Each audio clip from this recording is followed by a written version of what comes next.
The envelope did not look like money. It did not look like salvation or answers or the beginning of anything at all. It looked like everything else that arrived in Nora Weston's mailbox, slightly damp from the morning fog rolling in off Boston Harbor, carrying the dull weight of something she probably could not afford to deal with. She almost left it there. She had been running late for 3 days straight, surviving on gas station coffee and the kind of exhaustion that stops feeling like tiredness and starts feeling like a permanent condition of being alive. She had a client revision due by noon, a landlord who had stopped being polite about the rent, and exactly $412 in her checking account. She did not have time for mail. But the envelope was sealed with red wax. Not a sticker, not a stamp. Actual wax pressed with a circular seal, dark crimson against cream-colored linen paper. Nora stood on the front step of her South Boston walk-up in her coat and her work bag, and held the envelope in both hands and stared at it with the attention you give something that does not belong in your life. The return address read Thomas Aldrich, Attorney at Law, Brattleboro, Vermont. She did not know anyone in Vermont. She did not know anyone named Thomas Aldrich. She almost threw it away. She did not. Inside was a single folded document printed on heavy paper, formal and precise in the way that only lawyers and court summonses manage to be. The language was careful and exact. It informed Nora Weston, currently residing at the address on file, that she had been named the sole beneficiary in the last will and testament of one Rachel Carmichael, late of Wyndham County, Vermont, deceased at the age of 69. The estate in question comprised a 40-acre parcel of land, a 3-story Victorian farmhouse, all outbuildings and equipment on the property, and any remaining liquid assets held under the estate account. She was requested to present herself at the offices of Thomas Aldrich within 10 business days to discuss the terms of the transfer. Nora read it twice. Then she sat down on the front step in the cold and read it a third time. She had never heard of Rachel Carmichael. She had never been to Vermont. She had no living relatives that she knew of. No godparents, no family friends, no one who might have watched her from a distance and decided at the end of a long life that she was the right person to leave something to. Her parents had died in a car accident when she was 14. She had moved through 4 foster homes in 5 years, aged out of the system at 18 with a duffel bag and a bus ticket, and built something that loosely resembled a life out of freelance design work, and the stubborn refusal to ask for help she was not going to receive anyway. She was 28 years old. She owned a laptop, a secondhand drafting table, and a coffee maker with a cracked carafe she kept meaning to replace. She did not know Rachel Carmichael, but Rachel Carmichael apparently had known her.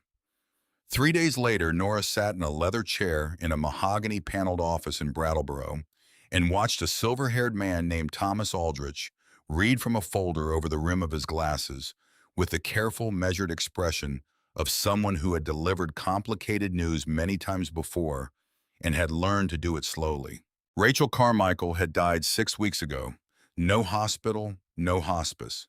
She had been found by a neighbor at the farmhouse, sitting in the chair at her roll-top desk in the study, as though she had simply decided she was finished and sat down to wait for it. The medical examiner listed cardiac arrest. She had left no surviving immediate family, no children, no spouse.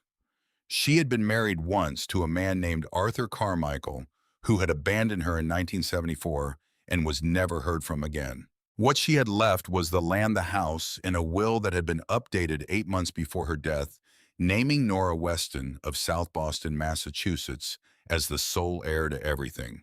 There was a condition. Aldrich set down the folder and laced his fingers together. The condition, he said, was unusual.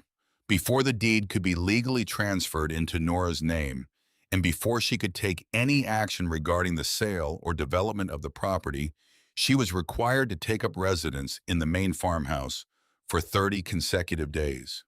If she left the property for more than 24 hours at any point during that period, the entire estate would revert to the Wyndham County Historical Preservation Society, which would receive it at no cost. Nora asked him if he was serious. He told her he was. She asked why. He said he did not know. Rachel had not explained herself, and a client's wishes were not something he was in the habit of questioning. Nora looked out the window at the gray November sky over Brattleboro and thought about $412 and a landlord who had recently stopped using her first name in emails. She thought about what 40 acres in rural Vermont might be worth to a developer, even in bad condition, even with a ruined house sitting on it. She thought about the fact that she had nothing to lose that was not already nearly gone. She asked for a pen. She signed the papers. Aldrich gave her a hand-drawn map. 2 days later, Nora packed everything she would need for a month into the back of her 2009 Honda Civic and drove north. The interstate gave way to state routes. State routes gave way to county roads, and county roads eventually gave way to something that barely qualified as a road at all, a single gravel lane that wound through dense, low-hanging forest and offered no cell signal and no reassurance that she had not taken a wrong turn 20 minutes ago.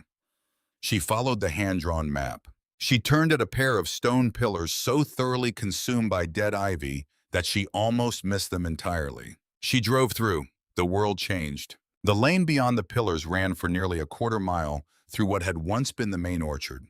40 acres of apple trees, unpruned for what looked like many years, had grown wild and dense and sideways, their branches interlocking overhead into a canopy that killed the November afternoon light almost completely. The ground beneath them was carpeted in a season's worth of rotting apples, and the smell hit Nora before she had her window all the way down, thick and fermented and sweetly wrong, the smell of something good that had been left too long past its moment. She drove slowly. Branches scraped the roof of the Civic. The lane seemed to narrow as it went. Then the trees thinned and the farmhouse came into view. Nora stopped the car and sat for a moment with the engine running. It was a 3-story Victorian structure, wide and asymmetrical, with a wraparound porch that sagged at one corner where a pillar had given way. The white paint had long since stopped being white. It was the color of old paper, now peeling off in long, dry strips that curled away from the clapboard siding like something trying to escape. The windows were intact, most of them, but so coated in years of grime and condensation residue that they gave back no reflection. Just a dark opacity that made the house look like it had no interior at all.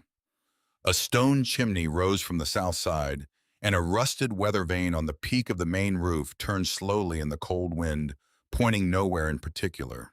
It was the loneliest building Nora had ever seen. She killed the engine. The silence that replaced it was the kind she was not used to.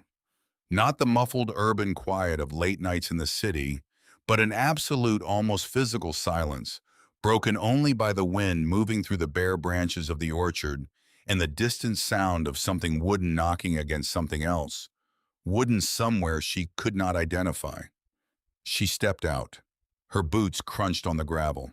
She heard breathing that was not her own. She spun. A man was standing at the edge of the barn's shadow, close enough that she should have seen him when she pulled in far enough that the dim light had hidden him entirely. He was tall and angular, somewhere in his late 60s, with a face that had been worked on by weather and time into something that looked like old timber, deeply grained hard, not unkind, but not welcoming either. His gray beard was untrimmed. He wore a faded flannel shirt under a canvas jacket, and he was holding a pitchfork in one hand with the casual confidence of a man who had held one most of his life. He looked at her with the expression of a man who had been expecting this and had hoped to be wrong. Nora said, "Who are you?" "Cormac Briggs," the man said. His voice was unhurried. "I have a place down the ridge. Kept an eye on this property for Rachel once she stopped being able to walk the perimeter herself. Nora said she was the new owner." Cormac Briggs looked at her the way a structural engineer looks at a wall that has been load-bearing for 50 years and has just been asked to hold something heavier. His eyes moved from her face to the Honda Civic, to the duffel bag she was pulling from the trunk, and then back to her face. "He said you ought to lock the doors at night." She asked why. He said the house was old, and the ground was unsettled, and that Rachel Carmichael had not died of old age, whatever the paperwork said. She had died of something wearing on a person for decades that eventually wore through. Nora asked him what he meant by that. He said nothing for a moment. Then he said she never slept well. Not once in all the years I knew her. And he turned and walked back into the shadow of the orchard and did not look back. And within 30 seconds, Nora could not see him at all. only the tree line and the darkening sky and the slow turning of the rusted weather vane overhead.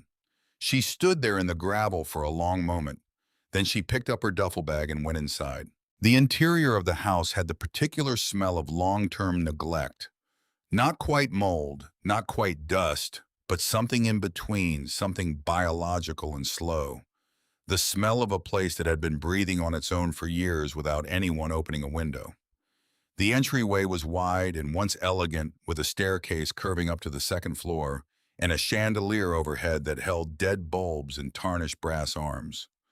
The floors were original hardwood, dark with age, and they creaked under Nora's weight with a sound like protest. Every room on the ground floor was cluttered, not hoarder cluttered, but accumulated the way a person who has lived alone for decades fills a space slowly and never quite gets around to editing it. Stacks of agricultural journals, cardboard boxes of mason jars, a ceramic umbrella stand full of walking sticks, a grandfather clock in the hallway that had stopped at 11:43 and apparently decided that was fine. The electricity worked, the well pump worked, the ancient cast iron cook stove in the kitchen worked once Nora figured out the flu.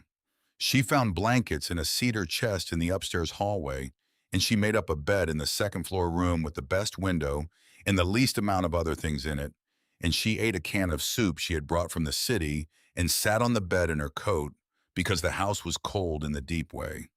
That old houses are cold, not from lack of heat exactly, but from the accumulated chill of the walls themselves, stones and plaster and old wood that had spent decades absorbing Vermont winters and never quite let them go. She told herself it was fine.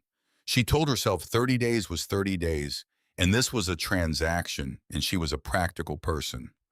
The first night she woke at 2 in the morning to the sound of footsteps directly below her on the ground floor. She lay still and listened.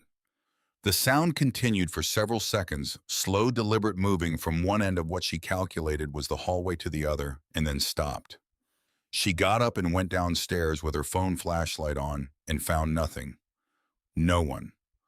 Only the settling of old wood in the cold, the house breathing and shifting the way old houses do, its bones reacting to the drop in temperature, the way aging bodies react to cold mornings, stiffly, reluctantly, with complaint. She went back to bed.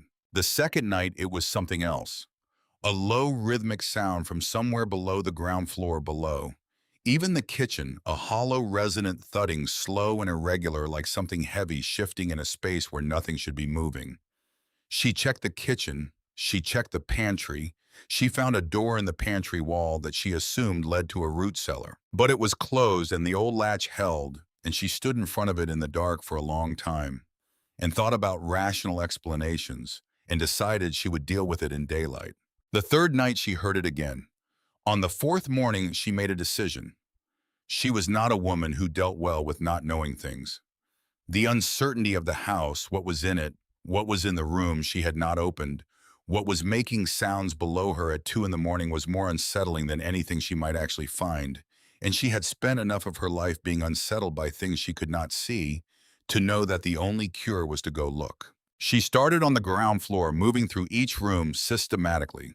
The living room yielded nothing unusual beyond the clutter of decades. The dining room held a table large enough for 12 and chairs enough for 8, all of them draped in yellowing dust covers. The kitchen she had already mapped. Off the kitchen was a mudroom, and off the mudroom was a narrow corridor that ran toward the back of the house, and at the end of that corridor was a door. It was a heavy oak door set slightly deeper into the wall than the others, with brass hardware that had gone dark green with oxidation.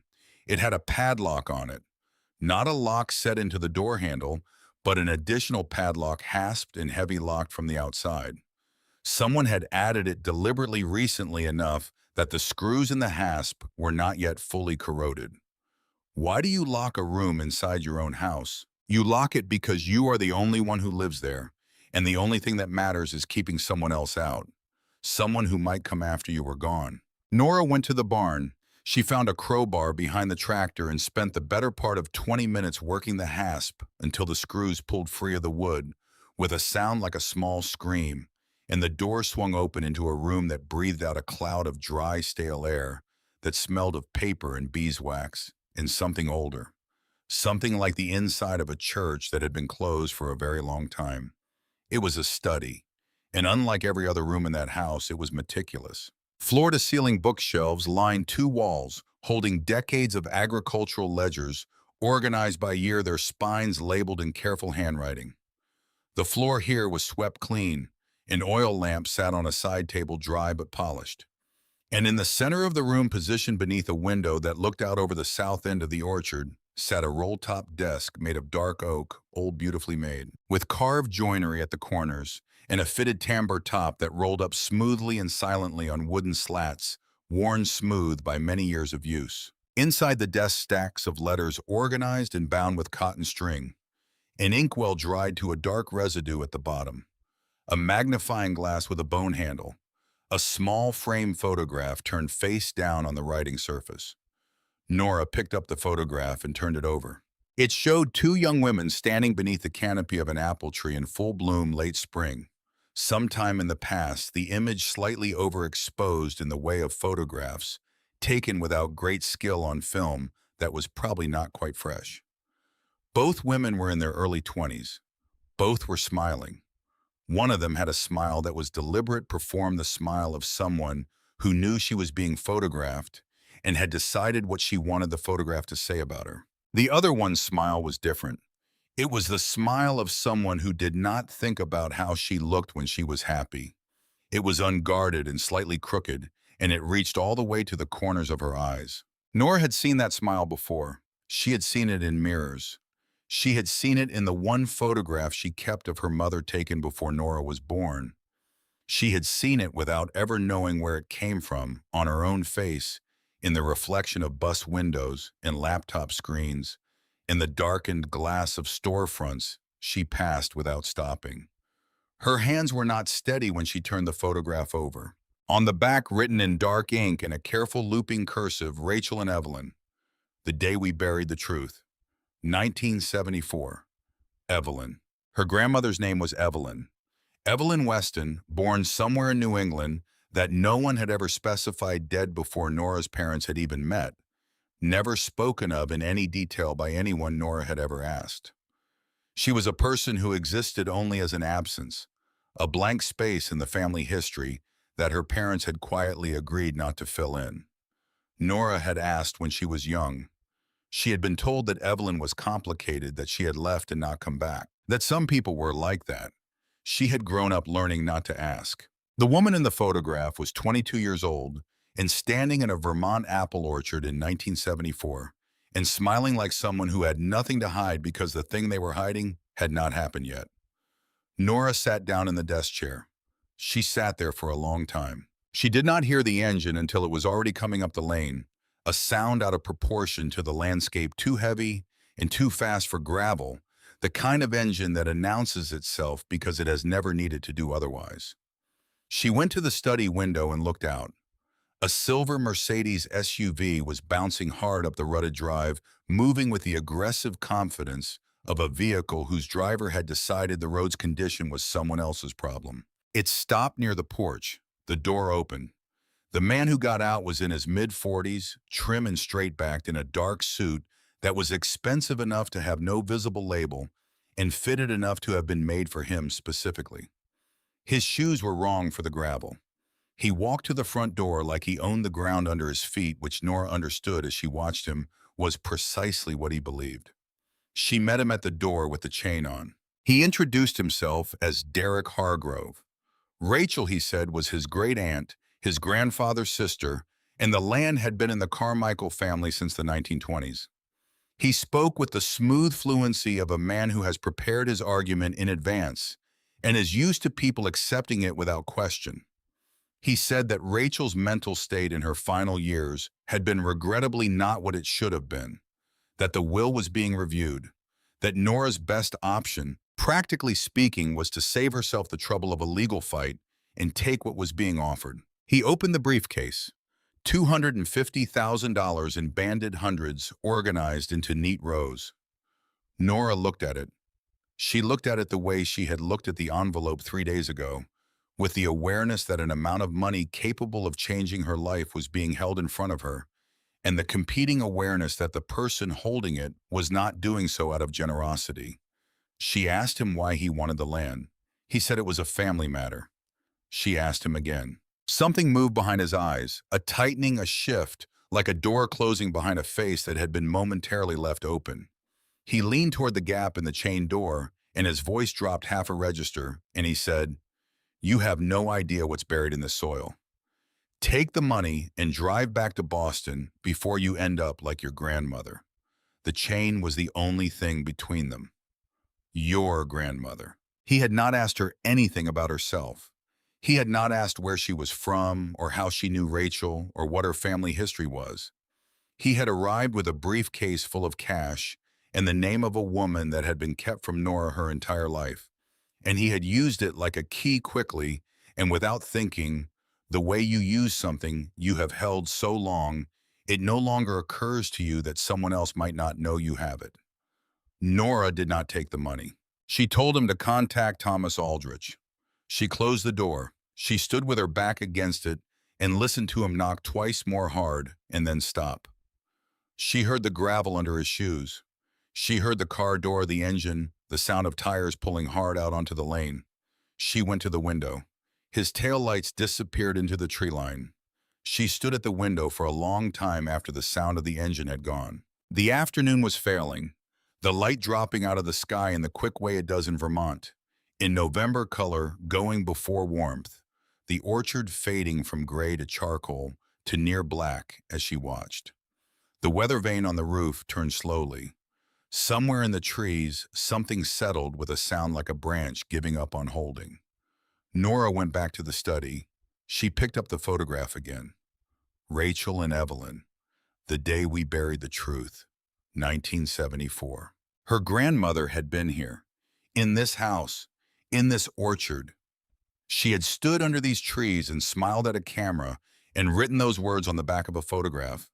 And then she had run, and she had never come back, and she had never told anyone why, and she had died without explaining herself to a granddaughter she had never met. But Rachel had stayed. Rachel had stayed for nearly 50 years. Nora thought about what that meant to wake up every morning in the same house, to walk the same orchard, to sit at the same desk, carrying a secret that your oldest friend had decided she could not carry anymore. She thought about what Rachel had seen every time she looked at the floor of her own house, what she had heard in the quiet of these rooms, what it had cost a person daily across 5 decades to remain in the place where the worst thing had happened and never leave it. Why had she stayed? And then the other question, the one that arrived behind the first one and was harder to look at directly. Derek Hargrove knew her grandmother's name, not her parents' names, not Nora's name, not initially. Evelyn. He had come here expecting to find something, and when he found Nora instead, his first move had been to offer money, and his second had been to threaten her with a name she was not supposed to know, and his third had been to leave in a car that was still.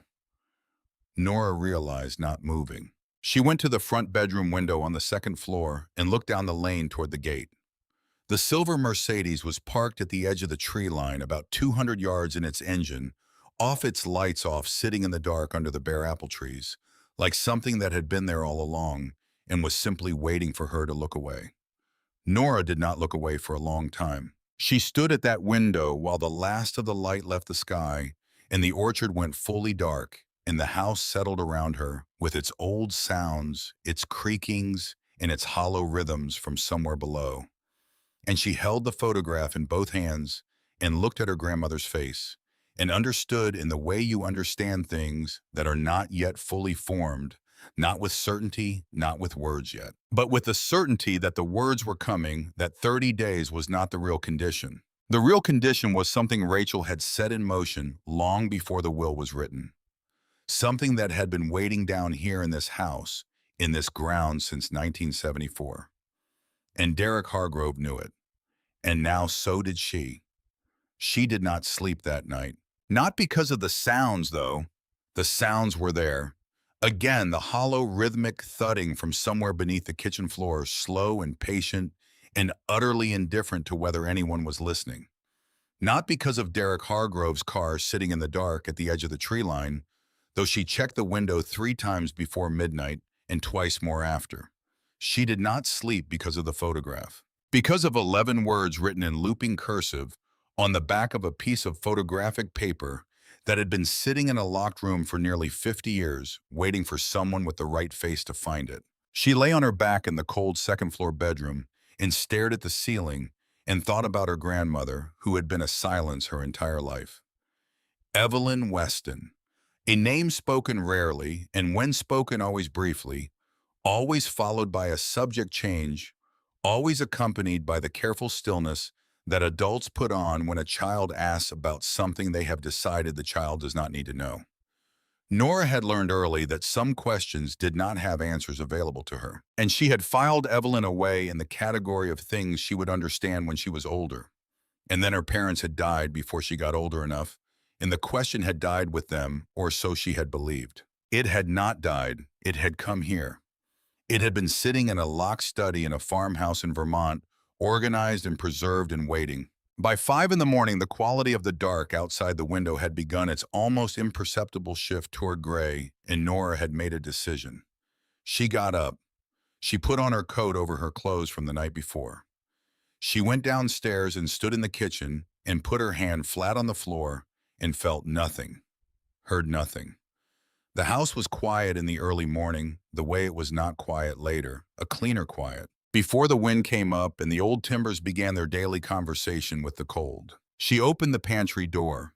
At the back of the pantry, past the shelving, with its decades of canned goods and empty mason jars, and one ancient box of oatmeal she had decided not to open, was the door to the root cellar. She had stood in front of it 2 nights ago in the dark and chosen daylight. Now it was as close to daylight as she was going to get, and she was done waiting. The latch lifted easily. The stairs beyond were wooden and steep and descended into a cold that was several degrees below the cold of the kitchen, a dense earthen cold, the cold of ground that never fully warmed, not even in summer because it was too far down and too well insulated by the stone foundation around it. She went down carefully, one hand on the rough wooden rail, her phone flashlight cutting a narrow path through the dark. The cellar was large, larger than she had expected from the footprint of the house above it, which meant it extended somewhere beyond the kitchen walls, under the rear addition possibly, or out toward the old barn foundation on the south side. The floor was packed earth, slightly damp. The walls were dry-laid fieldstones, centuries old, the kind of construction that used no mortar at all. The stones fitted together by eye and by hand with a patience that modern construction had entirely abandoned. Wooden barrels lined the near walls, iron-banded, an enormous smelling of old vinegar and the ghost of cider. She counted 14 of them, some with their lids intact, some open and empty, all of them massive enough that moving them would require either equipment or a very determined person with a great deal of time. She swept the flashlight across the far wall. There. It was subtle. If she had not been looking for something wrong, she would not have seen it. But she had spent the previous night lying awake constructing the question of what made sounds below a kitchen floor, and her eye had been trained by that question to find the answer. And the answer was this: the mortar between the field stones on the north wall was the wrong color. Not obviously, not dramatically, just slightly. A shade lighter, a tone grayer, like concrete mixed in a different decade from a different bag. The surrounding mortar was the color of old bone beige going to tan, worn smooth and dusty at the surface. The mortar in a roughly 10-foot section of the north wall was the color of pale ash, and where the old mortar had worn down at the stone edges over a century of temperature shifts, this section had not worn at all. It was still sharp at the joints, still crisp. It was not as old as the rest of the wall.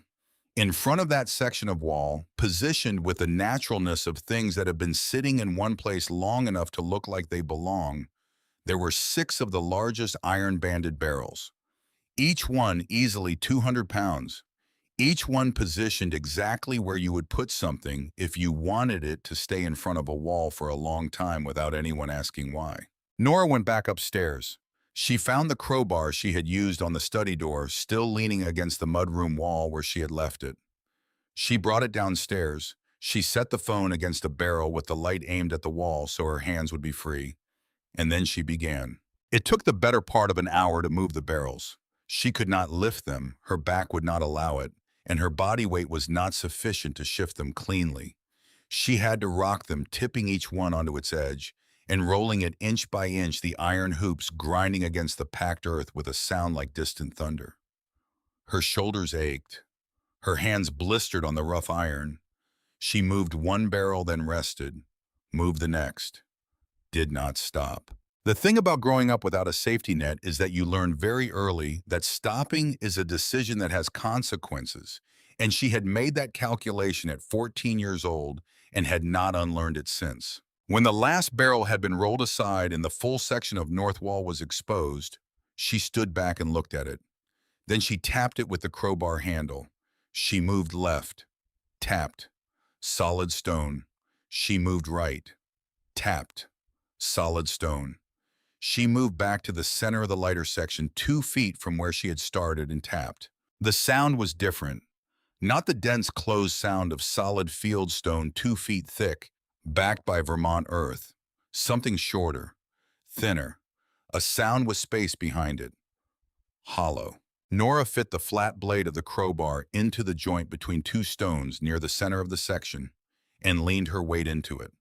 The mortar resisted. It was not old, but it had cured hard, and whoever had applied it had not been careless.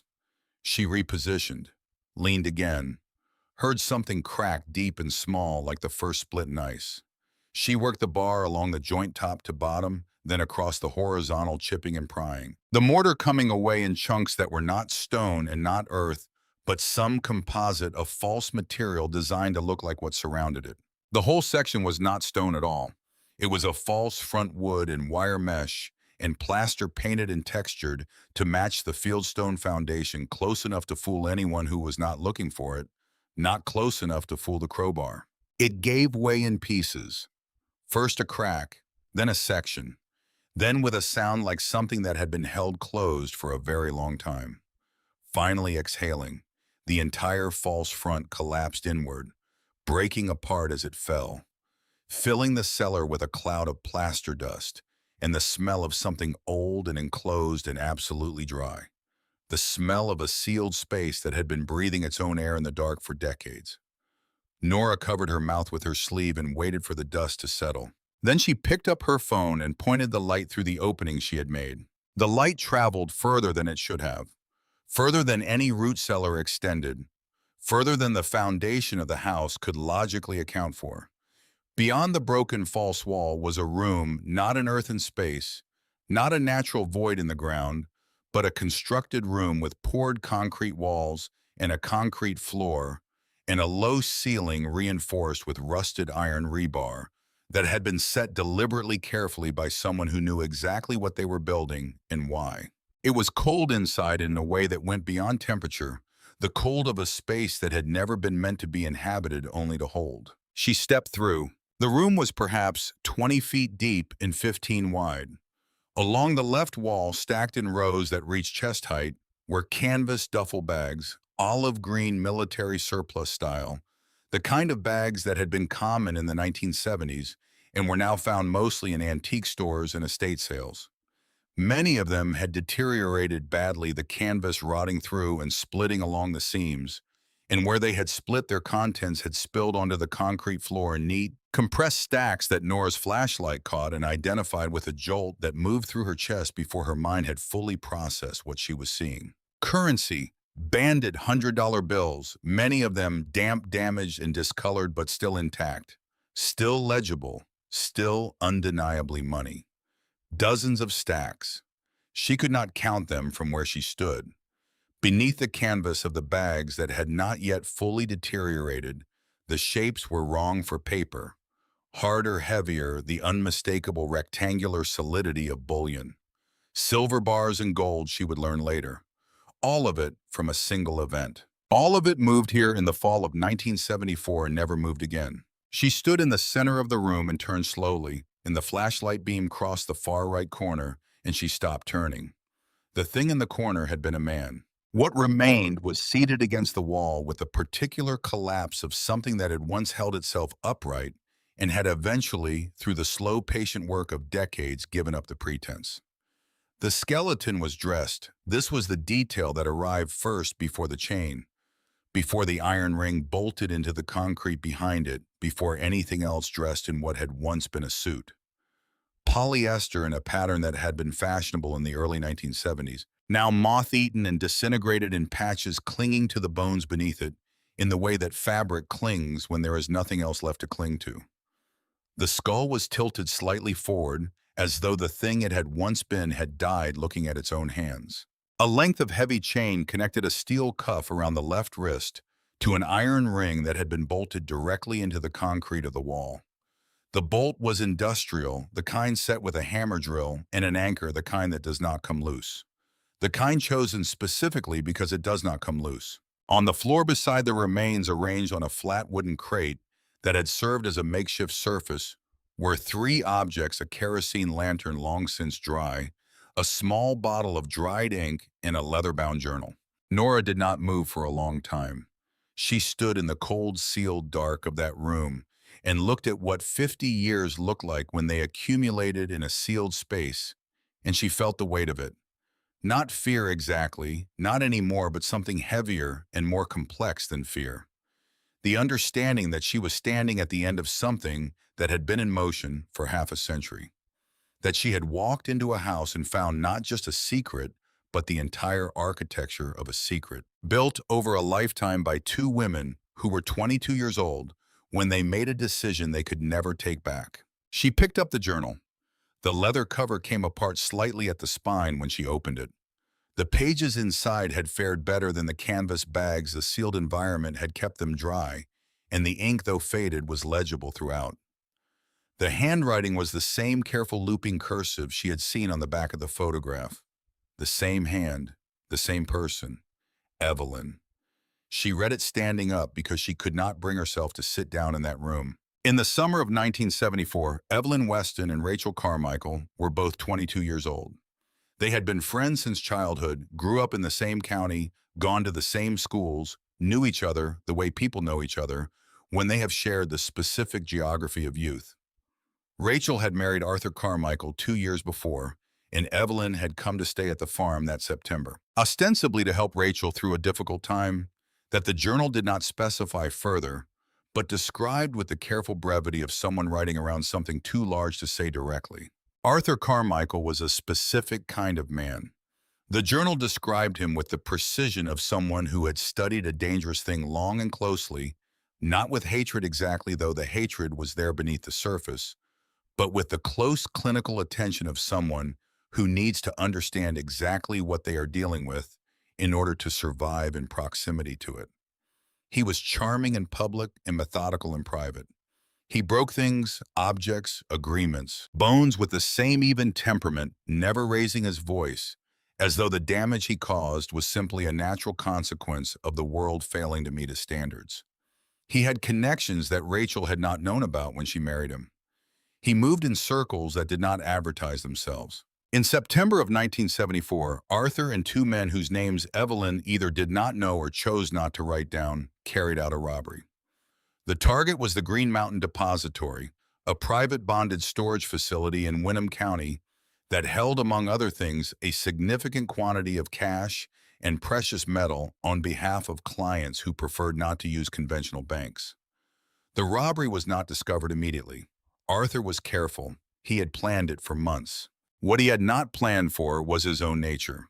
Within 48 hours of the robbery, both of his accomplices were dead. The journal did not describe how. It did not need to. Evelyn wrote only he came home alone with everything, and Rachel and I understood then what kind of man we had been living with. Arthur brought the money and the bullion to the farm and moved it into the old bootlegger's cellar, a space that had existed below the root cellar since Prohibition, known to him, apparently since before the marriage. He spent 2 days moving everything in. Then he got drunk. And when Arthur Carmichael was drunk, he talked because talking was another form of control, another way of demonstrating that he was the one who held all the information and all the power and could therefore afford to share a little of it with people who were not going to be around long enough to repeat it. He told Rachel he was leaving for Canada in the morning. He told her he had loose ends to deal with before he went. Rachel asked what loose ends. He looked at her and smiled. Evelyn wrote, "We understood what he meant. We had always understood what he was capable of. We had simply chosen the way women in that situation choose to believe it would not happen to us. That night we stopped choosing that." The foxglove grew in Rachel's kitchen garden. She had planted it herself 2 years before for the flowers, tall purple spires that bloomed in June and were poisonous in every part root to petal, a fact that every person who kept a kitchen garden in Vermont knew the way they knew the names of the rivers. Rachel dug the roots that evening while Arthur sat on the porch with his bottle. She crushed them in the kitchen and stirred the extract into his cider and brought it to him without her hands shaking, which Evelyn wrote was the bravest thing she had ever witnessed in her life. It took less than an hour. When Arthur Carmichael lost the use of his limbs, they dragged him from the porch to the root cellar and through the hidden passage to the bootlegger's space below. They chained him to the iron ring that had been set in the concrete wall in 1928 for an entirely different purpose. They went back upstairs, they mixed the concrete and the plaster, and over the course of the following day, working in shifts, they sealed the wall. Evelyn wrote he was still conscious when we laid the last stones. He had been screaming for most of the night. By morning, he was not screaming anymore, but he was alive. I know he was alive because I could hear him breathing through the wall. I heard it for 2 days. Rachel heard it for longer, but she never told me how much longer, and I never asked. 3 days after they sealed the wall, Evelyn left. She drove to Ohio. She changed her last name. She did not contact Rachel again, not because she did not want to, but because the journal's final entry made the reason clear. "I am afraid that if I write to her or call her or go back, I will lead something back with me. I am afraid of what Arthur told people before that night. I am afraid of his connections, the ones we did not know about. Rachel is staying. I do not understand how she can stay. I think perhaps it is the only way she knows to keep watch. I am leaving because I am carrying something I cannot put down, and I need to get far enough away that it cannot reach whatever comes after me." Whatever comes after me. Nora stood in the cold, sealed room with her grandmother's journal in her hands and understood that she was what had come after. That all of this, the farmhouse and the orchard, and the sealed room and the photographs and the will, had been pointed at her specifically across 50 years in 2 generations by a woman who had sealed a monster in a concrete room at the age of 22, and then driven to Ohio and raised a daughter and died without ever explaining to anyone what she had done or why she had done it, because the fear of what she might lead back had never left her. She stood there long enough that the cold of the room had moved through her jacket and into her shoulders. She stood there long enough that the flashlight on her phone dimmed once and then steadied.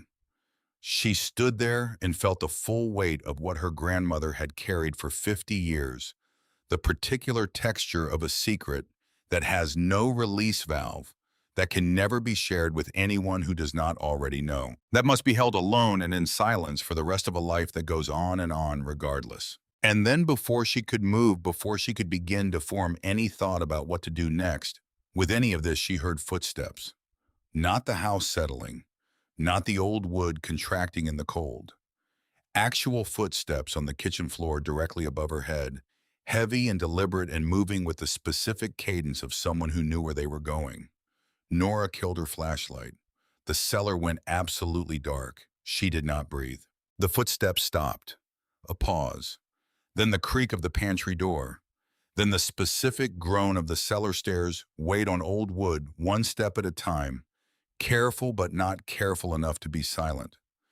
Light appeared at the shattered wall, opening a high-powered beam. Not a phone light, a proper torch, the kind carried by someone who had come prepared for exactly this. It swept the cellar, found the displaced barrels, found the crowbar on the floor, stopped. Nora pressed herself against the concrete wall inside the hidden room in the dark, 6 feet from the skeleton of Arthur Carmichael, and did not move. A figure stepped into the cellar, then another behind the first. She recognized Derek Hargrove's voice when he spoke. Though he was not speaking to her, he was speaking to the man behind him quietly in the tone of someone confirming something they had already suspected. He said she found it. The second man said nothing. Derek moved toward the opening in the false wall. Nora watched the beam of his light through the crack between the broken edges of the false front, tracking it as it swept the room she was standing in. It passed over the canvas bags. It passed over the bones in the corner. It stopped on the journal still open on the wooden crate where she had set it down moments before. Derek stepped through the opening. He stood in the room and swept his light slowly from wall to wall, and when it reached the corner where the skeleton sat chained to the iron ring, he stopped and something happened to his face that Nora could see even in the reflected light. Not shock exactly, because she understood now that he had known or suspected or been told enough to guess. What happened to his face was closer to satisfaction. The expression of a man who has been told a story for years and has finally seen the physical evidence that the story was true. "Arthur Carmichael," he said quietly to no one in particular. Then he turned. His flashlight beam found Nora standing against the far wall. There was a moment of absolute stillness. Then Nora moved. She did not run toward the opening. He was between her and the opening, and the man with him was still in the cellar beyond. She moved sideways along the back wall of the hidden room fast and low, and she grabbed the wooden crate as she passed it and swung it hard into the beam of Derek's flashlight. The crate connected with his forearm, and the flashlight spun out of his grip and hit the concrete floor and went dark. The room was black. She ran for the opening. She heard Derek behind her, heard him hit something, heard him swear. She hit the broken edge of the false wall with her shoulder and felt it tear at her jacket, and she pushed through into the cellar, and the second man's flashlight swung toward her, and she was already moving, already past him, because he was not expecting her to come through the wall at that angle and speed, and she had a half-second advantage that she spent entirely on the stairs. She took them three at a time. She hit the pantry door with both hands, and it swung open, and she was in the kitchen running. And behind her, she heard the cellar stairs groaning under heavier weight moving fast. She went through the mudroom, through the back door which she had left unlocked that morning for no reason except that she had been thinking about something else. A piece of luck so small and so critical that she felt it in her throat. She hit the back steps, and the cold November air of the Vermont orchard came at her like a wall, and she ran into it. The orchard was completely dark. No moon cloud cover had moved in during the afternoon, and the sky was a uniform dark gray that offered no differentiation between itself and the tree line. Nora had her phone in her jacket pocket, but knew before she reached for it that there was no signal here. She had tested it every day, and signal in this valley required being on the second floor with the window open. And she was in an apple orchard in the middle of the night with two men coming through the door behind her. She stopped running and stood still between two rows of trees and listened. Behind her, the back door of the farmhouse opened. Flashlight beams cut across the orchard, two of them sweeping wide.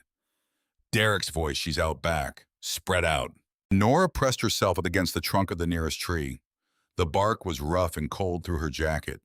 She controlled her breathing slow and slower out the discipline she had learned in the years when the only thing she could control was herself.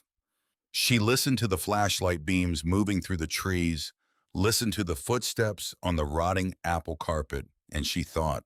She had spent 4 days on this property. She had walked the perimeter twice on the first day, not out of any strategic intention, but because she was a person who learned spaces by moving through them, and she had been alone and restless, and the house had felt too close. She knew the orchard's layout.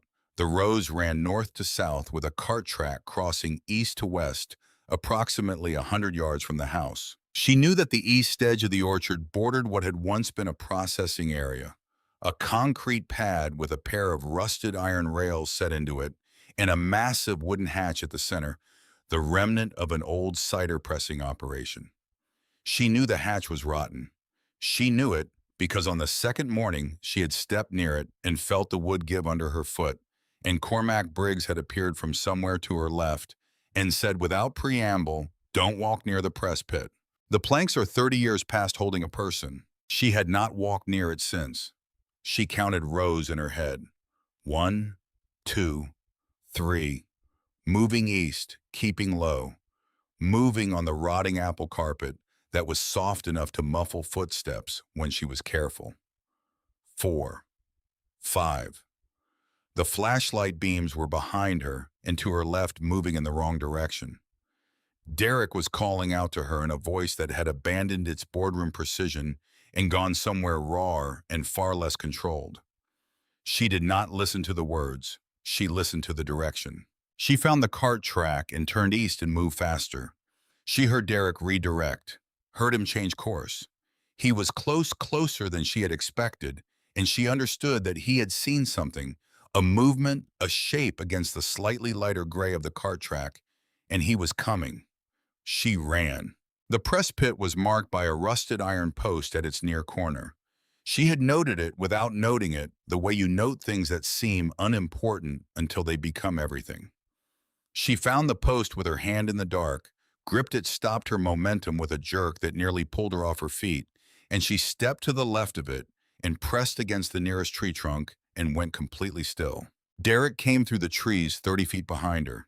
He had the flashlight in one hand and something else in the other, and he was moving fast, not carefully the way a man moves when he is certain of the direction and has allocated all his attention to speed.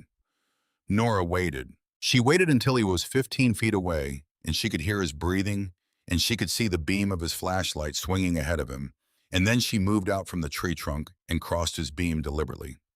Let him see her, let him fix on her, and she stepped sharply to the left and dropped behind a low tangle of overgrown rootstock and went still. Derek did not stop. He took 2 more steps at full speed, and then the rotten planks of the press pit cover gave way beneath him with a sound like a gunshot, a single sharp crack that echoed across the orchard, and then became a continuous tearing, splintering collapse. And Derek Hargrove went through the floor of the orchard and fell 15 feet to the concrete base of the press pit below. The sound he made when he landed was not something Nora would forget. She stayed behind the rootstock. She heard the second man coming through the trees from the west, heard him reach the edge of the pit, heard the beam of his flashlight go down into it, heard him say something in a voice that had lost its operational calm entirely. Whatever he saw at the bottom of that pit changed his calculation. The footsteps moved away from her fast back toward the house and the lane and the road beyond. Nora stayed still for another full minute listening to Derek's voice from the bottom of the pit.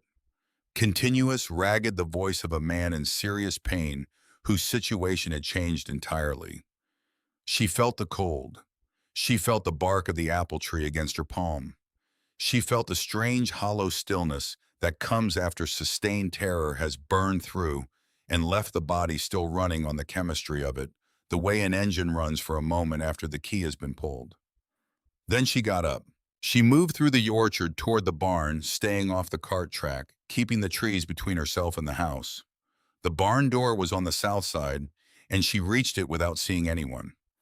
Inside, behind the old John Deere tractor that smelled of oil and rust and 30 years of disuse, was a vehicle she had noted on her first walk through the property and filed away Cormac Briggs's truck, an old Ford 3/4 ton, parked against the barn wall as though it had always belonged there. She had assumed he had walked home through the ridge that first day and left it. She checked the visor. The key was there. She had not expected it to start on the first try. It started on the first try, a rattling, uncertain, beautifully functional, mechanical sound that filled the barn and made the pigeons in the rafters shift and resettle. She put it in reverse and backed out into the yard and turned south and drove the length of the lane without her lights on, navigating by the slightly lighter gray of the gravel against the dark edge of the tree line on either side. And she did not turn the headlights on until she was through the stone pillars and onto the county road. She drove. The road climbed out of the valley and the cell signal returned in the way it always did. 1 bar, then 2, then 3, appearing like something surfacing from very deep water. She pulled off onto the gravel shoulder and sat in the idling truck with her hands on the wheel and called 911 and told the dispatcher what she needed to tell them. And then she sat and waited, engine running, and watched the dark sky over Vermont begin to change almost imperceptibly at its eastern edge. Somewhere behind her, in a concrete pit in the middle of a dark orchard, Derek Hargrove was learning something that the women who had lived on that land had understood for 50 years. That the ground remembers. That what you bury does not stay buried. That some places hold their secrets with the patience of something that has been waiting a very long time for the right person to come and open them up. The first state police cruiser arrived 17 minutes after her call. She heard it before she saw it. The distant wail of the siren cutting through the cold Vermont pre-dawn, growing louder as it climbed the county road from the south, the blue and red light painting the tree line in alternating color before the vehicle itself appeared around the bend. Then a second cruiser behind it, then a third. By the time Nora had turned Cormac's truck around and led them back down the lane through the dark orchard, there were 4 state police vehicles behind her, their lights strobing silently through the bare apple branches, making the whole property look like something from a dream she had not consented to have. She showed them the press pit first. 2 officers knelt at the edge and pointed their lights down into it, while a third called for an ambulance. Derek Hargrove was alive. He was conscious, and he was in significant pain, and he was not going anywhere, which was perhaps the most important fact of the morning. He had both legs broken, the right one badly, the kind of break that announces itself in the stillness a person holds around it. He looked up into the flashlight beams from the bottom of the concrete pit with an expression that had shed every layer of the boardroom, entirely leaving something much simpler and much less composed underneath. He did not speak when he saw Nora standing at the edge. She did not speak to him either. She led the officers to the farmhouse and through the kitchen and down the cellar stairs and through the broken false wall. She stood at the entrance to the hidden room and let them go in with their lights and watched their faces change as the beam of each flashlight found the canvas bags, found the bullion shapes beneath the rotted fabric, found the stacked and banded currency on the concrete floor, found finally the corner where Arthur Carmichael had been sitting chained to an iron ring since the autumn of 1974. She watched them process it in the way trained professionals process things that fall outside the expected range of a Tuesday morning in Winham County, with a careful, deliberate stillness, the effort of keeping the face professional while the mind rearranges itself around something it was not prepared for. The detective who arrived an hour later was a woman in her 50s named Hardcastle Compact, and unhurried with eyes that collected details constantly and without apparent effort. She sat across from Nora at the kitchen table and listened without interrupting while Nora told her everything. The letter from Aldrich, the 30-day condition, the photograph in the desk, Derek's visit and his briefcase, and the 11 words he had said about her grandmother, the sounds from below the kitchen floor, the false wall, the journal. Nora gave her the journal. Hardcastle held it by the edges and read the first several pages without expression, and then set it in an evidence bag without comment. And Nora understood that the journal was no longer hers, that it had become part of something larger than her grandmother's private account of a private terror. And she felt the loss of it as a physical thing, a small, clean ache in her sternum, because it was the only document in existence that contained her grandmother's voice. She told herself she would get it back eventually. She was not entirely sure she believed that, but she told herself anyway. By 8 in the morning, the Carmichael orchard had been transformed into something that bore no relationship to the place Nora had driven into 4 days ago. State police vehicles lined the lane. A forensic team worked the cellar. 2 agents from the FBI field office in Burlington arrived before 9, presenting credentials with the efficiency of people who had been briefed in a car on the way over and were still organizing their understanding of the situation. The press pit had been rigged with a mechanical lift to bring Derek out without worsening the fractures, and the ambulance crew worked with calm precision at the edge of the orchard, while a state police officer stood nearby with a clipboard. Nora sat on the porch steps and drank coffee she had made in the cast-iron kitchen, while the organized chaos of a major crime scene assembled itself around her.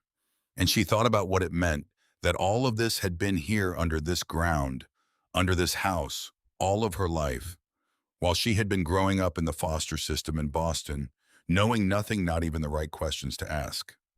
Cormac Briggs arrived at 9:30. She heard his boots on the gravel before she saw him, that same unhurried, deliberate step she had heard at the edge of the barn on her first afternoon. He came around the side of the house from the direction of the orchard, not from the lane, which meant he had come through the ridge on foot, the way he apparently always moved through this landscape as though roads were a courtesy he extended to other people. He was wearing the same canvas jacket. He looked at the police vehicles and the forensic team, and the general organized disruption of a scene he had been keeping undisturbed for decades, and his face held an expression that Nora could not fully read. Not surprised because she did not think Cormac Briggs was easily surprised, but something more complex than that. A reckoning of some kind. The face of a man watching something he had long expected finally arrive. He sat down on the porch step beside her without being invited and without asking. He said, "Is he alive?" She said, "Which one?" He looked at her. She said, "Derek has 2 broken legs. He's on his way to the hospital under police custody." She paused. "Your shoulder." He looked at his left shoulder as though noticing it for the first time. His jacket was dark there, darker than the canvas should have been, and stiff in the way that fabric goes stiff when something wet is dried into it. He said it was not as bad as it looked. She said it looked like a gunshot wound. He said it was a gunshot wound, but not a bad one, which he acknowledged was a relative distinction, but maintained was a meaningful one nonetheless. She stood up and went inside and came back with the first aid kit she had found in the bathroom cabinet on day 2, and she sat beside him and worked on his shoulder while he held himself still, with the patience of a man who has learned to accept necessary discomforts without commentary, and neither of them spoke for a while. Then Nora said, "You knew about the wall. You knew what was behind it." He said, "Yes." She said, "Since 1974. He said, "Yes." She looked at the side of his face. He was looking out at the orchard, at the bare branches and the rotting fruit carpet and the forensic team moving at the far end of the lane. He did not look at her while he spoke, and she understood that this was not evasion, but the specific mode of a man who tells true things more easily when he is not being directly watched. He told her what he had told her in the cellar the night before, but slower now and with more around it. He had been 21 years old in 1974, a deputy sheriff in Winham County for less than a year, the youngest person in the department, and still carrying the self-consciousness of someone who has been given authority before he is entirely certain what to do with it. When Rachel Carmichael called the department to report that her husband had packed a bag and driven away in the night, he had been the one dispatched to take the report. He had walked through the farmhouse. He had walked through the cellar. He had seen the mortar that was not yet fully cured pale and damp at the joints with the particular sheen of something recently applied. He had known what it meant. He had also known Rachel Carmichael for 3 years by that point. He had known her through the close, unavoidable intimacy of a small county in a small state where everyone's business eventually becomes visible to everyone else, whether they intend it to be or not. He had known about Arthur. Not the robbery that he had not known, but the other things, the things that left marks. The things that a woman in 1974 in a rural Vermont county had no official mechanism for addressing and very little unofficial mechanism either, because the mechanisms that existed were mostly controlled by men who had grown up alongside men like Arthur and had decided consciously or not that a man's household was his own concern. He had written the report. Arthur Carmichael abandoned his wife and property whereabouts unknown, believed to have left the state. He had filed it. He had driven back to the department and sat at his desk for the rest of that shift and the shift after it, and then he had gone home and thought about it for 3 days, and then he had walked into the sheriff's office and put his badge on the desk and resigned without explanation. He had bought the cabin on the ridge 6 months later. He had told himself it was because he liked the land. He had told himself that for a while. Nora tied off the bandage and sat back. She asked him if Rachel had known he was there. All those years, 50 years of him living on the ridge and watching the property. He was quiet for a moment. Then he said, "I don't know. I never asked her. We spoke occasionally. I'd come by to help with things on the property when she couldn't manage alone. We never discussed it directly. It was possible she knew and chose not to say. It was possible she had simply accepted my presence the way a person accepts what has always been there and has never caused harm." He paused. He said, "I think she was lonelier than she ever let anyone see.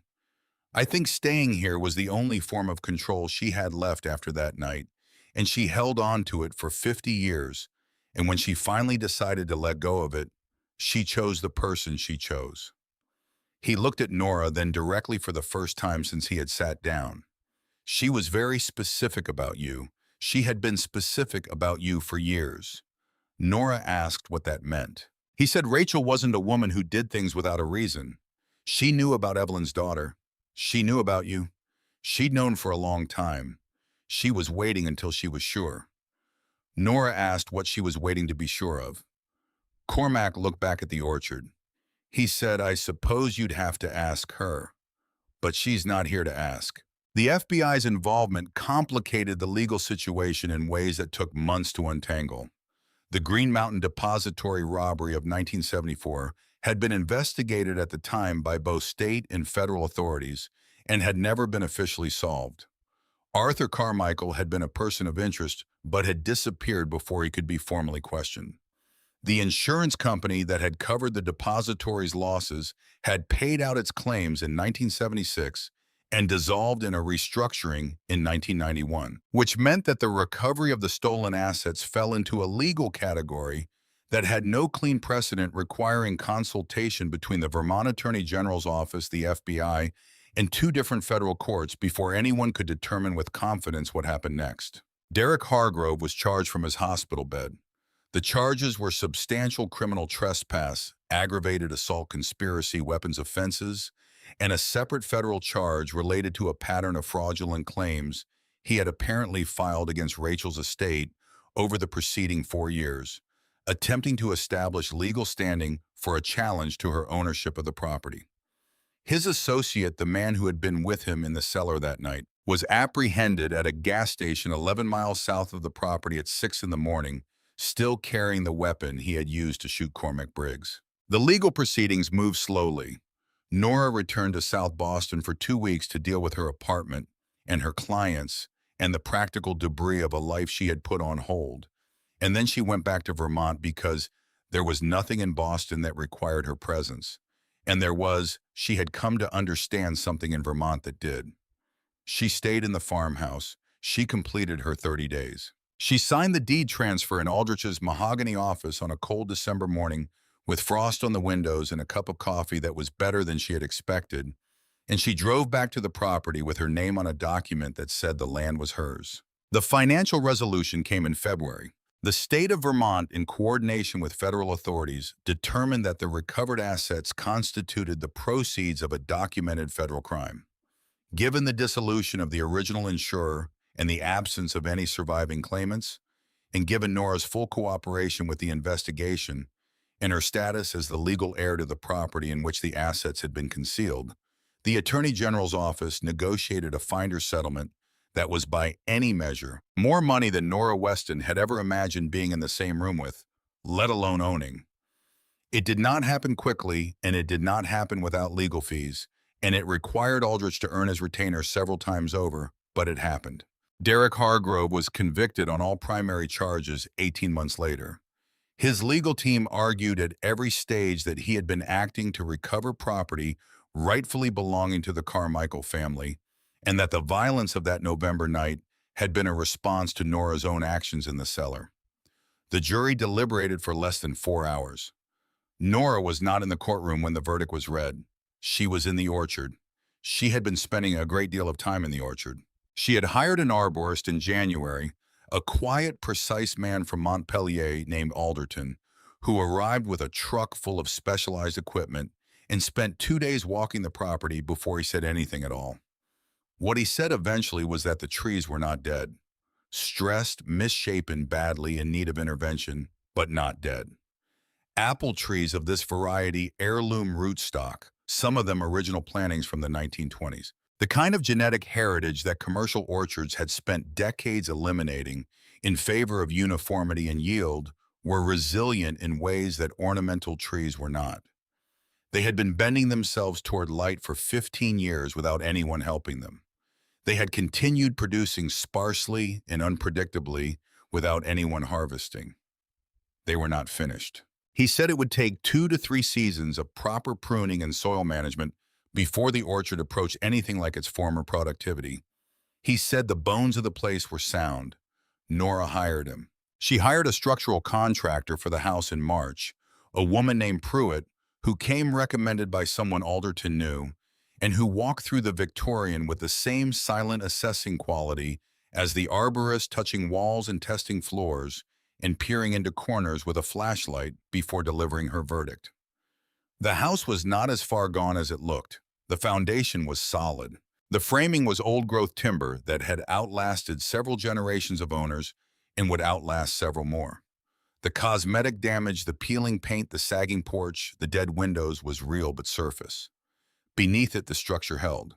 Pruitt said someone built this house to last. Whoever it was, they weren't cutting corners.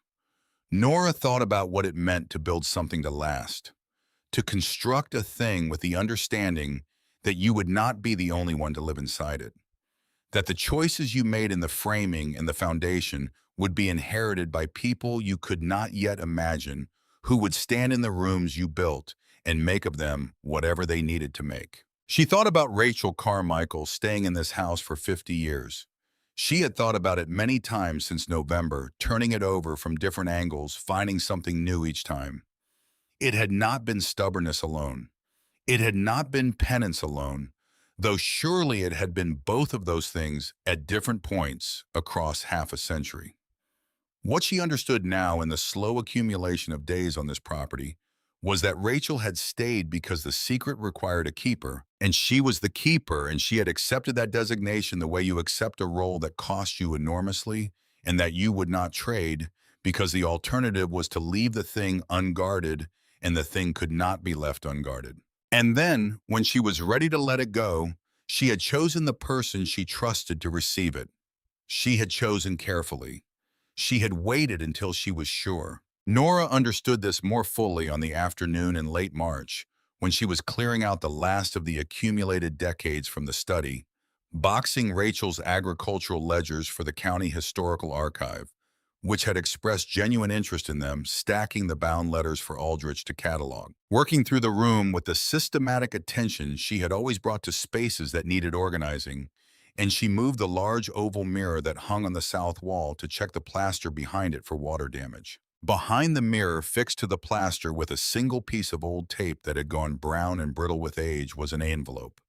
It was not heavy, not formal, not sealed with wax or addressed through a lawyer. It was a standard white envelope, the kind available at any post office in any town in America, and on the front, in handwriting that Nora recognized now with the intimacy of someone who had spent hours reading it in a cold, sealed room underground, were two words: for Nora. She sat down in the desk chair, the same chair she had sat in on the fourth day holding the photograph of Rachel and Evelyn.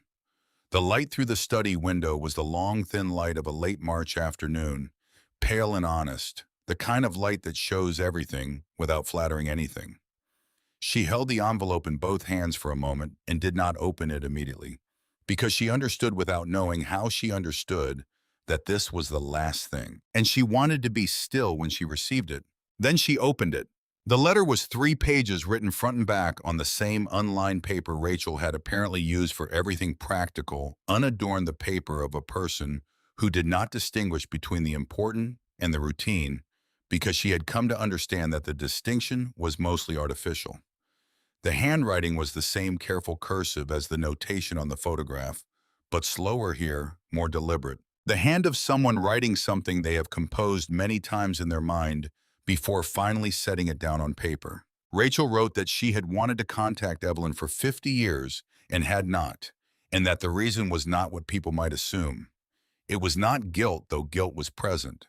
It was not shame, though shame had also been present for a long time before she made a separate peace with it. The reason was Derek's grandfather, Arthur's brother, a man who had spent years after Arthur's disappearance asking questions that came too close to the right answers. A man who had passed his suspicions to his son, and his son had passed them to Derek. And Derek had grown up with the belief that there was something on this property worth finding, and had spent the better part of a decade looking for legal angles to access it. Rachel had watched this.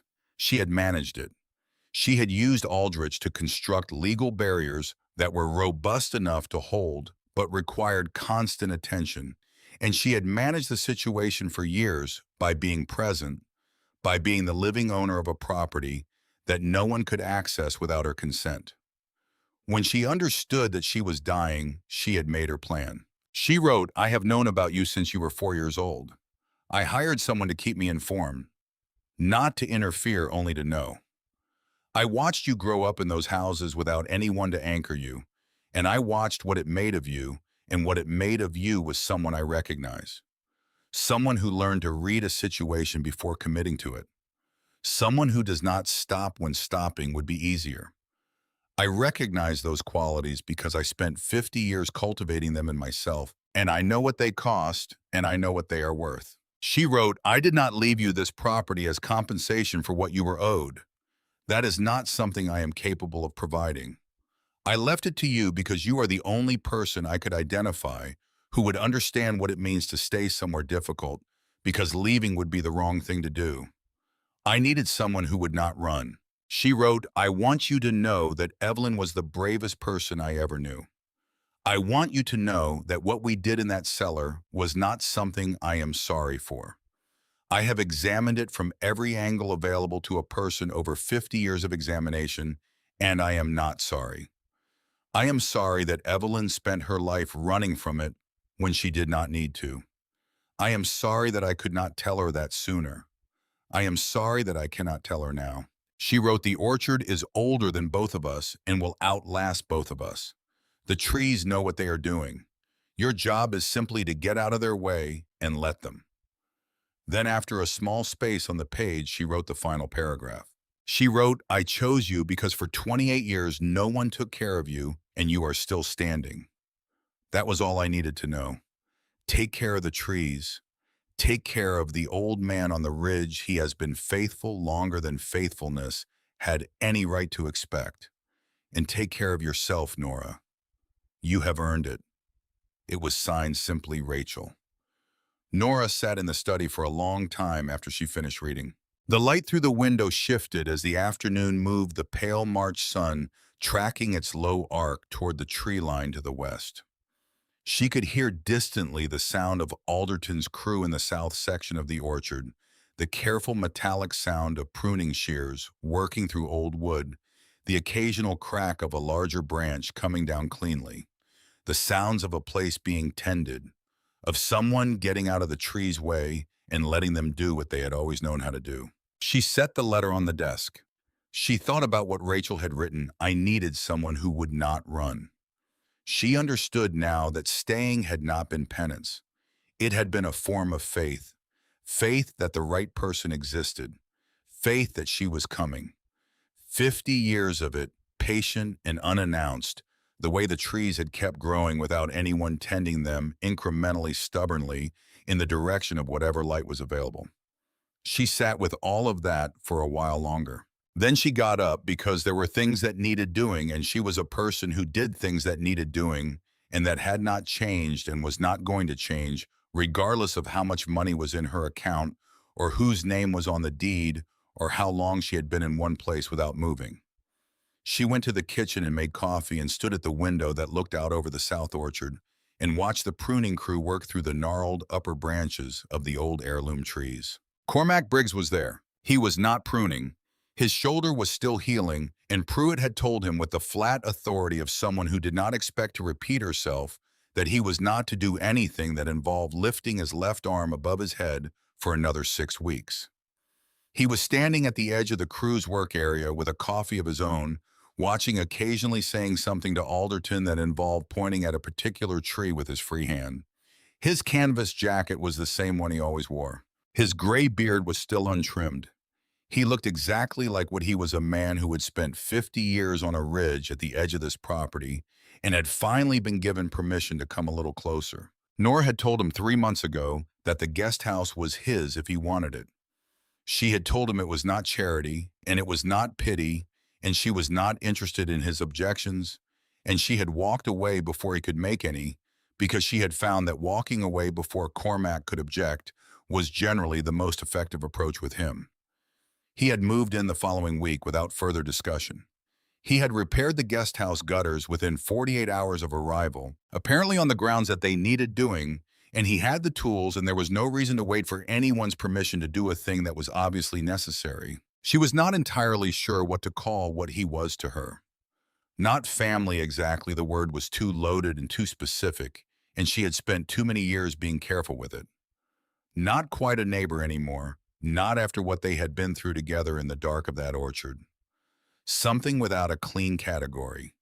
Something that had been growing slowly in the space between them since November, with the same patient, unglamorous persistence as the apple trees incrementally, without announcement in the direction of light. She brought him a coffee. He took it without surprise, as though he had been expecting her to appear at that moment on that particular patch of ground which she had come to understand was simply how Cormac Briggs moved through the world, expecting the things that mattered and not making a production of their arrival. They stood together at the edge of the pruning crew's work and watched Alderton's team move through the trees. The sound of it was rhythmic and clean, the shears finding their cut, the branches falling, the careful human work of removing what had grown wrong in order to give space to what needed to grow. The late March air smelled of cut wood and cold soil, and underneath both the very faint beginning of something else, something green and mineral and forward-leaning, the smell of ground that is in the process of waking up. Nora had grown up in the city. She had grown up without a yard, without trees, without any regular access to growing things. She had not known until she stood in this orchard on a March morning that a place could smell like the future, that soil in the process of waking up had a specific character to it, as though the ground itself was oriented towards something coming rather than something past. She thought about her grandmother standing under these trees in the spring of 1974, smiling at a camera with the unguarded smile that Nora had inherited without knowing where it came from. She thought about what Evelyn had carried for the rest of her life, not just the secret itself, but the distance the secret required, the permanent separation from the one person who shared it. The years of silence that must have felt like the only safe option, even as they accumulated into something unbearable. She thought about Rachel's letter, about being watched from a distance for 24 years by a woman she had never met, a woman who had known her name since she was 4 years old and had waited with the patience of someone who had learned to wait across decades until she was sure. She thought about what it meant to be chosen by someone like that. Not because of blood, though blood was present. Not because of obligation, though obligation was also present. But because of something observed over a long time from a careful distance, the specific quality of a person who has been given every reason to stop and has not stopped, who has been handed loss after loss and has absorbed each one without going under, who has built a life from materials that should not have been sufficient and has built it anyway. Rachel had seen that. She had recognized it because she had spent 50 years doing the same thing on a smaller and more solitary scale, and she had understood that the person who could receive what she had to leave was not a person who needed to be protected from difficulty. It was a person who had already proven they could carry it. Nora could do that. She had been doing it, she understood now, since she was 14 years old.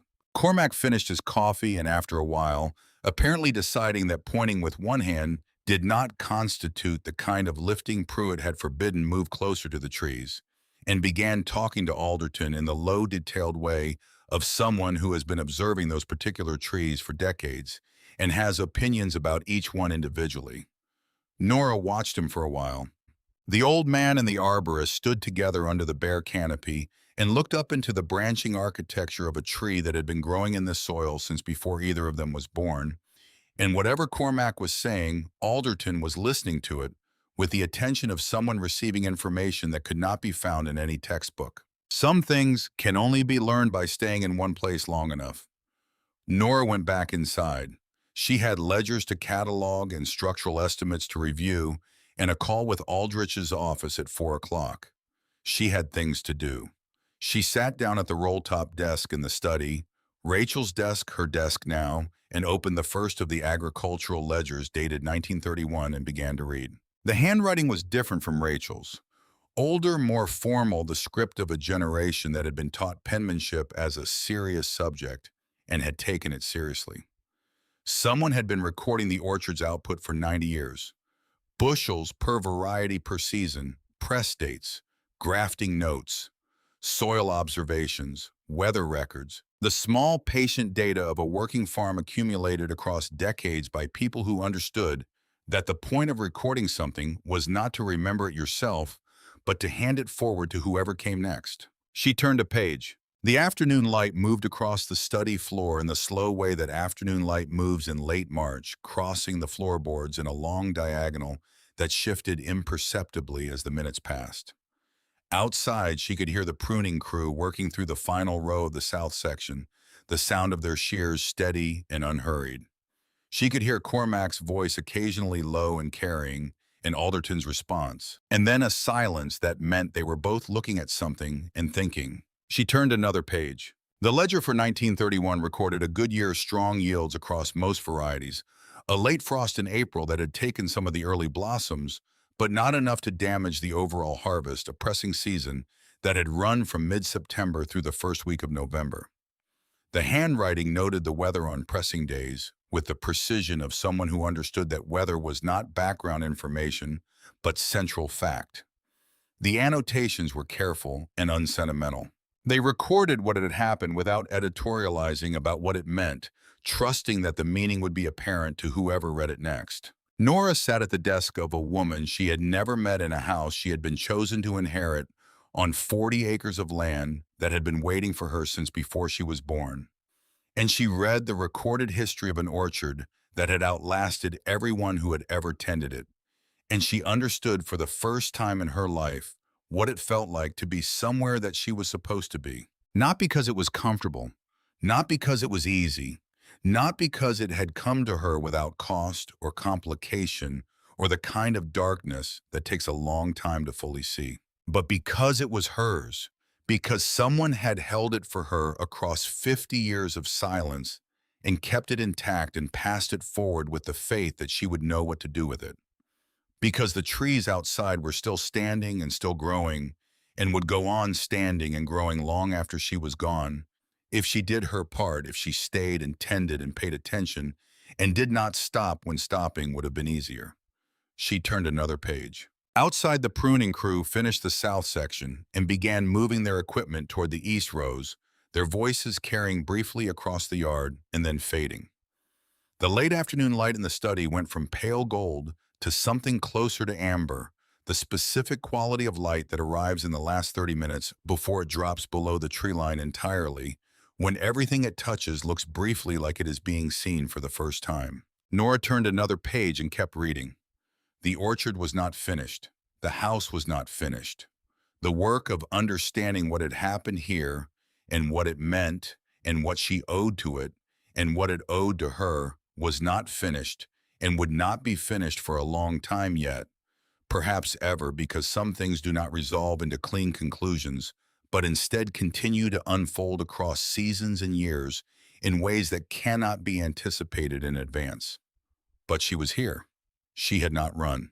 And outside in the last of the March light, the old heirloom trees gave up their dead wood branch by branch to Alderton's careful shears, and the ground beneath them, which had held its secrets for 50 years, with the patience of something that believes in what it is waiting for, breathed in the cold, clear air of a Vermont late afternoon, and began without drama and without announcement to prepare itself for spring.